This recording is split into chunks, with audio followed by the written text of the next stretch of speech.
Tom Lehrer, song satirist and mathematician, dies at 97. By the report zone. Tom Lehrer, the legendary musical satirist whose razor-sharp wit, intellect, and piano tunes skewered politics, society, and the absurdities of mid-20th century life, has died at the age of 97.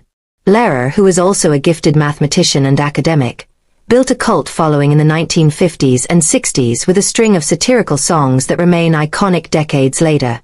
His works, delivered with deadpan charm and a sparkling wit, poked fun at everything from nuclear proliferation to education, religion, and even the periodic table.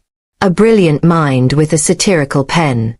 Born on April 9, 1928, in New York City, Thomas Lehrer was a child prodigy. He began playing piano at an early age and entered Harvard University when he was just 15 years old. There he studied mathematics, a field he would return to throughout his life, and began writing comic songs as a hobby.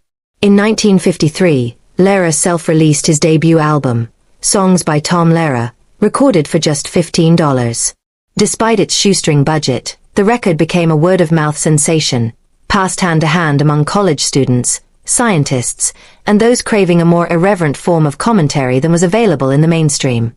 With songs like Poisoning Pigeons in the Park, The Vatican Rag, and The Elements, a rapid-fire listing of the periodic table sung to the tune of Gilbert and Sullivan's Major General Song, Lehrer turned satire into a precise science of its own.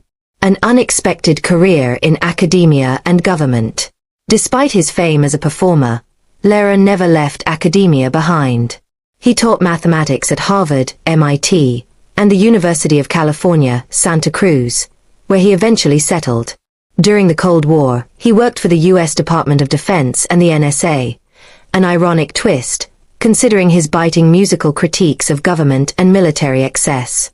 He retired from performing in the early 1970s, disillusioned by the Vietnam War and political climate, famously remarking that political satire had become obsolete when Henry Kissinger was awarded the Nobel Peace Prize.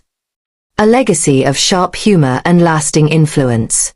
Though Lehrer released just a handful of albums and gave relatively few live performances, his influence stretched far. His songs have been referenced by everyone from The Simpsons to modern musical comedians like Weird Al Yankovic, Bo Burnham, and Tim Minchin. In a surprising move in 2020, Lehrer announced that he was placing all of his lyrics and music into the public domain. "It's not worth anything to me," he said, "and I'm glad if people want to use it." Lehrer spent his later years in quiet retirement, occasionally resurfacing in interviews with his signature wit intact but mostly declining public appearances. He never married and was famously private. Remembering a unique voice. Tom Lehrer was a singular figure, a man who could turn complex political issues and scientific jargon into 3-minute piano songs that made you laugh and think.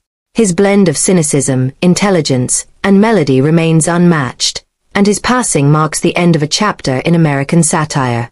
He once joked, "If, after hearing my songs, just one human being is inspired to say something nasty to a friend, or perhaps to strike a loved one, it will all have been worthwhile." With Lehrer gone, the world is a little less clever, but his work lives on, available to all, just as he wished. Follow the Report Zone for more cultural retrospectives, U.S. current affairs, and legacy spotlights.